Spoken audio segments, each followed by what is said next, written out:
Pada pembahasan video kali ini, kelompok kami akan membahas mengenai jaringan komputer. Saya Aurelia Cahaya Kamila, absen 5. Saya Santika Permata Putri, absen 6. Saya Diandra Rizky Wardani dari absen 8. Saya Freya Aurin Natasha Fira, absen 12. Perkenalkan, nama saya Stefania, absen 32. Apa sih jaringan komputer itu? Jaringan komputer adalah dua atau lebih komputer yang terhubung satu sama lain dan digunakan untuk berbagi data. Apa saja tujuan dari jaringan komputer ini? 1. Untuk berbagi sumber daya. 2. Sebagai media komunikasi. 3. Integrasi data. 4. Efisiensi. 5. Data yang up to date. Dan yang terakhir, pengiriman data yang tepat. Jenis-jenis jaringan komputer. Yang pertama ada LAN, Local Area Network, yang menghubungkan jaringan dalam jangka relatif pendek, biasanya beroperasi dalam ruangan terbatas dan dikelola oleh satu orang atau satu organisasi. LAN juga memiliki jaringan wireless Wi-Fi yang dikenal dengan WLAN. Yang kedua ada MAN, Metropolitan Area Network. MAN ini dihubungkan dengan dua jaringan LAN atau lebih di kota yang sama, seperti pada gambar berikut ini. 3. WAN, Wide Area Network. Kumpulan LAN yang tersebar secara geografis dengan kepemilikan dan pengelolaan yang kolektif dan terdistribusi. Yang keempat, PAN, Personal Area Network.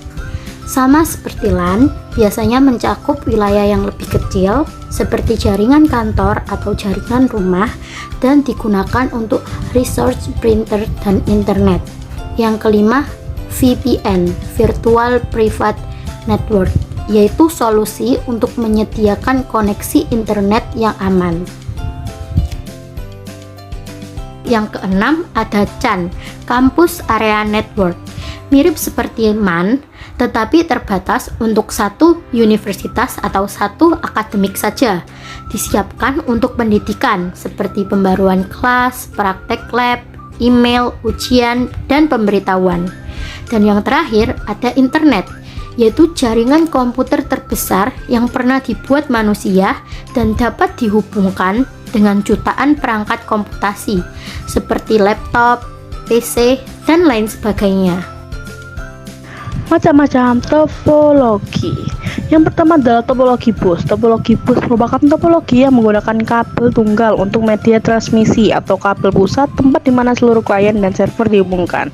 Yang kedua, topologi star. Topologi star atau bintang merupakan salah satu bentuk topologi jaringan yang biasanya menggunakan switch atau hub untuk menghubungkan klien satu dengan klien yang lainnya. Selanjutnya adalah topologi ring atau biasa disebut topologi cincin. Merupakan salah satu topologi jaringan yang menghubungkan satu komputer dengan komputer lain dalam rangkaian melingkar. Bentuknya hampir sama dengan cincin. Selanjutnya adalah topologi mesh. Topologi mesh merupakan topologi yang cocok dalam hal pemilihan rute yang banyak. Hal tersebut berfungsi sebagai jalur backup pada saat jalur lain mengalami suatu masalah. Selanjutnya adalah topologi peer-to-peer, yaitu topologi yang sangat sederhana karena hanya menggunakan dua buah komputer untuk bisa saling terhubung.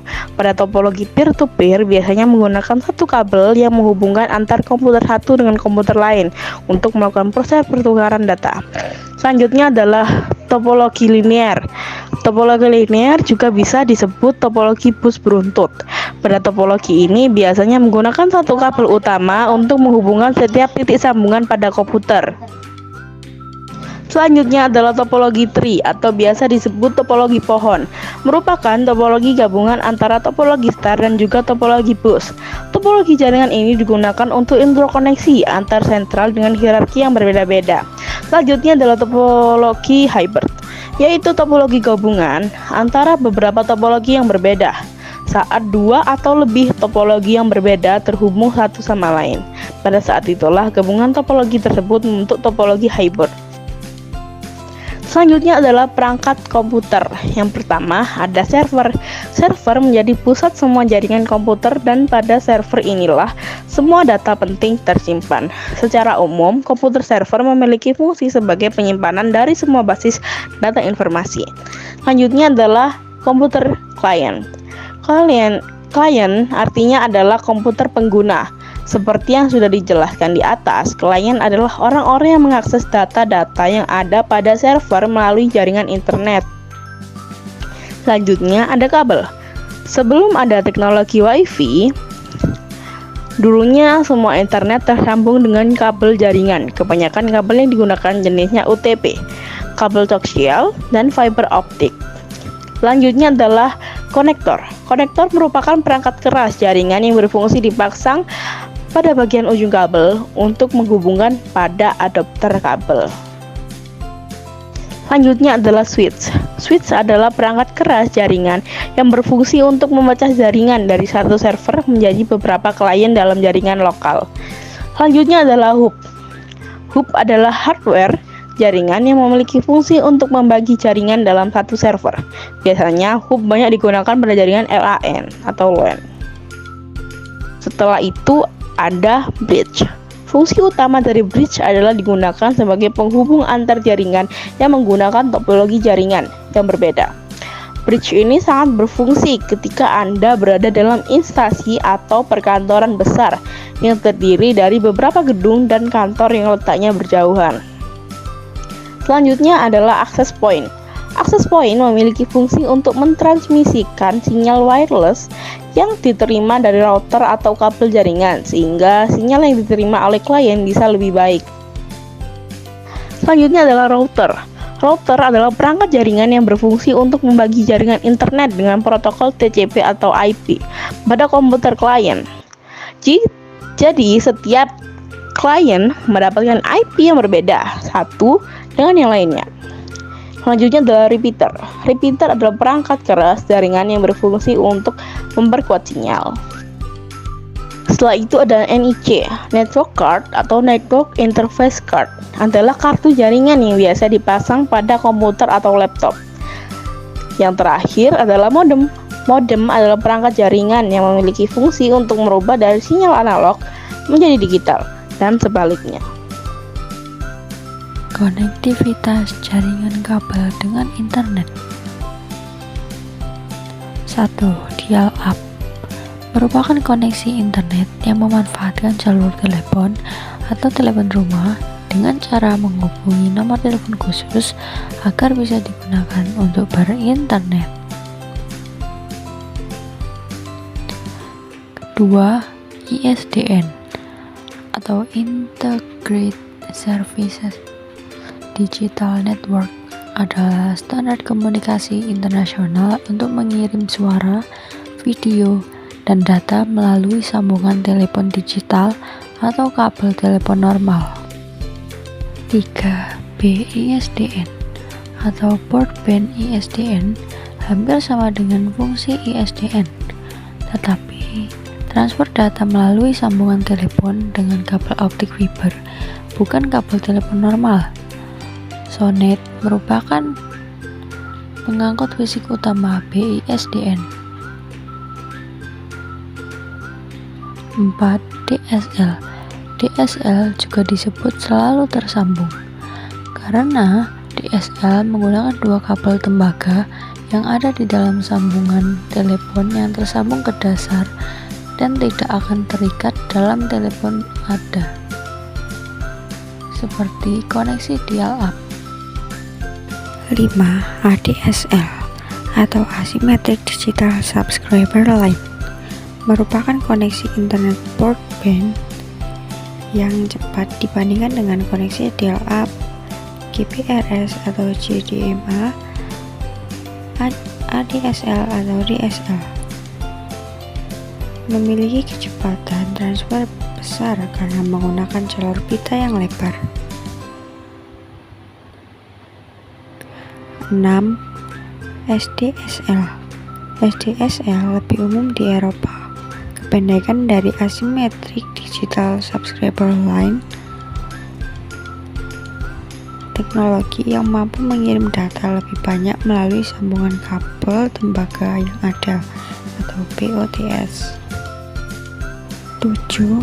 VDSL atau Very High DSL adalah teknologi DSI yang menawarkan pengiriman data cepat melalui jarak yang relatif singkat. Semakin singkat jaraknya, semakin cepat besaran koneksinya. 8. Kabel. Melalui penggunaan modem kabel bisa mempunyai koneksi internet broadband yang didesain untuk bekerja melalui TV kabel. Yang selanjutnya adalah konektivitas jaringan nirkabel dengan internet. Yang pertama adalah satelit. Internet over Satellite mampu menyediakan bagi penggunanya akses internet via satelit yang mengorbit bumi. Satelit ditempatkan di titik statis di atas permukaan bumi dalam posisi tetap. Yang kedua ada modem eksternal untuk mengakses internet pada PC atau laptop yang cenderung agak panas jika digunakan browsing terlalu lama. Yang lebih stabil yakni menggunakan modem eksternal seperti modem USB. Tiga adalah ponsel. Perangkat komunikasi macam ponsel atau PDA kini sudah bisa difungsikan sebagai modem nirkabel koneksi ke PC, baik lewat data inframerah atau Bluetooth. Namun, perlu juga diingat, jika semua jenis ponsel yang mendukung macam jaringan GPRS bisa disulap jadi modem. Yang terakhir adalah Wi-Fi, jenis konektivitas internet yang menggunakan sistem standar berupa frekuensi tinggi pada spektrum 2,4 GHz. Konektivitas dengan ponsel atau Android. Koneksi jaringan data pada perangkat smartphone atau tablet secara umum terbagi atas dua, yaitu melalui kabel dan tanpa kabel. Wired dengan kabel. Wired adalah pendistribusian informasi melalui media penghubung, biasanya kabel. Wireless tanpa kabel, IRDA. IRDA adalah organisasi internasional yang menciptakan dan mempromosi standar interoperabilitas dengan harga yang murah, yaitu Infrared Data Interconnection. IRDA sudah memiliki kumpulan protokol data transfer. Bluetooth. Bluetooth adalah spesifikasi industri untuk jaringan kawasan pribadi, personal area networks atau PAN tanpa kabel. NFC. NFC merupakan singkatan dari Near Field Communication. Pada dasarnya, teknologi ini digunakan oleh ponsel Anda untuk berinteraksi dengan sesuatu pada jarak yang sangat dekat. NFC mengirimkan atau menerima data melalui gelombang radio. Wi-Fi.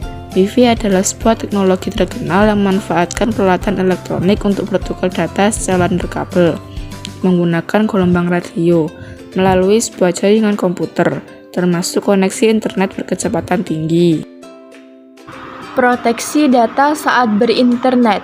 Dalam berinternet, kita dapat memproteksi data kita dengan cara: yang pertama, memastikan data transkripsi. Kedua, hati-hati saat menggunakan Wi-Fi. Yang ketiga, hindari dan selalu waspada terhadap laman atau link phishing. Yang keempat, buat password yang tak mudah ditebak oleh orang lain. Dan yang terakhir adalah gunakan penyamaran saat berselancar di internet.